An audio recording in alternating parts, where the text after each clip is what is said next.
Life ഭവന പദ്ധതിയിലടക്കം ലക്ഷങ്ങളുടെ സാമ്പത്തിക ക്രമക്കേട് നടത്തിയ വില്ലേജ് എക്സ്റ്റൻഷൻ ഓഫീസറെ സർവീസിൽ നിന്ന് പുറത്താക്കി. പാലക്കാട് നാഗലശ്ശേരി പഞ്ചായത്തിലെ വിഇഒ ടി യു അമൽരാജിനെതിരെയാണ് നടപടി. 2018-2022 കാലയളവിലെ പദ്ധതി നിർവഹണത്തിലെ ക്രമക്കേട് പ്രകാരം പലിശയടക്കം 45,62,513 രൂപയാണ് ഇയാൾ സർക്കാരിലേക്ക് തിരിച്ചടക്കേണ്ടത്. നാഗലശ്ശേരി ലൈഫ് പദ്ധതിയിൽ വീട് അനുവദിച്ച തെക്കേ വാവനൂരിലുള്ള ഗുണഭോക്താവിന്റെ അക്കൗണ്ടിലേക്ക് 60,000 രൂപ അധികമായി ലഭിച്ചു. ഈ തുക പണമായി തിരിച്ചേൽപ്പിക്കണമെന്ന് പഞ്ചായത്തിൽ നിന്ന് ഫോൺ മുഖേന അറിയിപ്പ് കിട്ടി.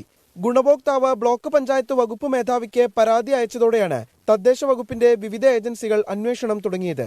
PMKSY പദ്ധതിയിലൂടെ നബാർഡ് വികസന പദ്ധതിയിൽ 2,60,240 രൂപ ഉപഭോക്തൃ വിഹിതത്തിൽ നിന്ന് വ്യാജ രസീതുകൾ ഉപയോഗിച്ച് തിരിമറി നടത്തിയതായും കണ്ടെത്തിയിട്ടുണ്ട്.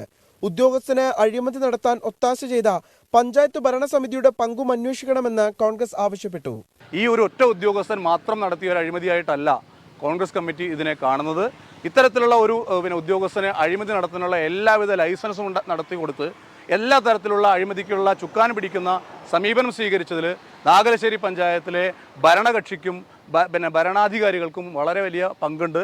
ഇയാൾ മുൻപ് സേവനം ചെയ്ത പാറക്കടവ് ബ്ലോക്ക് പഞ്ചായത്തിൽ സാമ്പത്തിക ക്രമക്കേട് നടത്തിയതിനും പടിയൂർ ഗ്രാമപഞ്ചായത്തിൽ കൈക്കൂലി ആവശ്യപ്പെട്ടതിനും നടപടി നേരിട്ടിട്ടുണ്ട്. വിഇഒക്കെതിരെ അന്വേഷണം ആവശ്യപ്പെട്ട് CPI, കോൺഗ്രസ്, BJP തുടങ്ങിയ കക്ഷികൾ സമരം നടത്തിയിരുന്നു. CPM ആണ് നിലവിൽ പഞ്ചായത്ത് ഭരിക്കുന്നത്. 24 പാലക്കാട്.